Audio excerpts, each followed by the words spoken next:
AITA for refusing to help my brother after his ex-girlfriend scammed him out of nearly half the equity of his house? Throwaway account.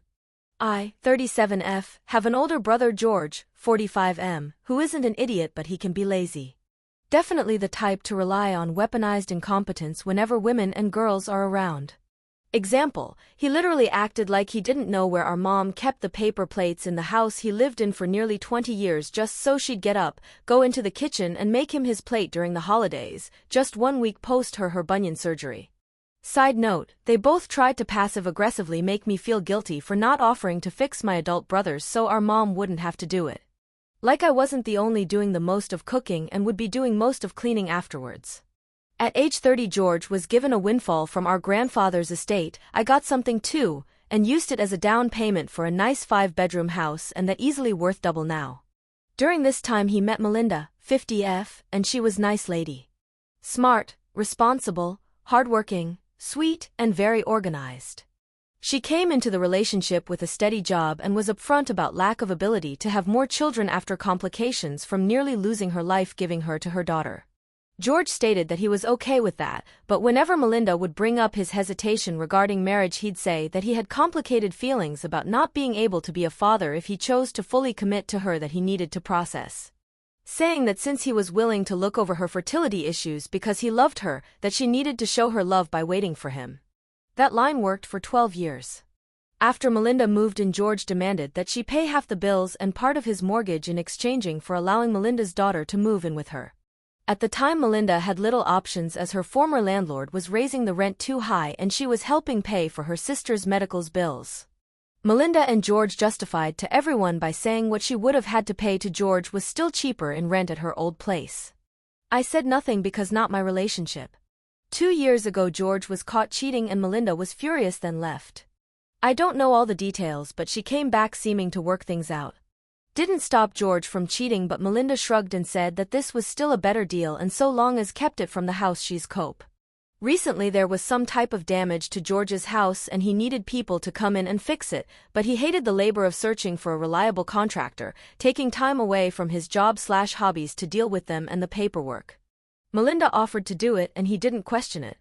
Whatever she gave, he signed, and in front of third-party witnesses. Melinda got George to sign paperwork stating that she was entitled to 45% of his house. Now she's dumped him and is demanding that George either sell his house or buy her out. George is trying to fight this, citing that he didn't fully understand what he was agreeing to and he's found a lawyer willing to take his case but his fees are expensive. George and our mom think that I should help, but I'm refusing. I don't see why I have to shell out thousands to save another grown man from his own lack foresight, especially when there's a good chance he won't even win. I'm being called heartless and a bad sister, so I have to ask AITA? Update. Quick recap. Brother and mother are trying to guilt me into giving my brother money to pay for an attorney in order to prevent brother's former long-term/live-in girlfriend from getting a payout after he claims she tricked him into signing documents making her a partial owner. Okay, there's been an update and I have to say while I still don't think my brother is an idiot overall, he is a lazy and very arrogant dumbass. I also wanted to clarify a few things as well. Melinda and my brother were in a relationship for 12 years but they only started living together for about 9 to 10 years. Also the documents were signed in the presence of a notary who asked my brother if he understood the context of the documents and he affirmed that he did. And to the person who said that my brother was house poor, you hit the nail on the hammer. My brother spent the majority of his inheritance and savings on buying that house and it barely had any furniture in it. When Melinda moved in she paid to have it furnished on top of splitting the utilities and paying rent. Now on to the new stuff. When my brother's house needed fixing he let Melinda do the grunt work of finding reputable establishments to consider because he didn't want to be bothered. Melinda presented him with up to 3 options and convinced him to go with Company A, not real name, because they were offering seasonal discounts for first-time customers and or new owners for specific items. Melinda's plan to get the both discounts was to present it as if she recently became the partial owner and had my brother email Company A to see if they'd be willing to accept that. Company A responded that if Melinda recently became part owner of the house then they'd be willing to give a partial discount as a courtesy.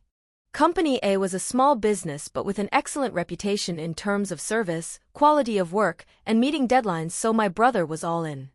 What my brother didn't realize was that Company A went by the honor system when it came to Melinda and my brother's case, but on their website it did say proper document needed to be shown, so Melinda told my brother that she'd come up with fake documents that he could sign in the presence of a notary that she knew through a friend who was supposed to be in on the scam. They weren't, but that's what she told my brother. The actual signing was at their home in front of the notary and two people from Company A who were initially there to survey the area. So basically my brother thought that he and Melinda were scamming Company A when in reality Melinda was scamming him. He thought the documents he was signing were fake, but they were real, and that's his defense. This is why he had trouble finding a lawyer. Wouldn't blame anyone here who thought that this was fake because WTF. So anyway, I'm not going to give him the money, but I will give him a list of realtors.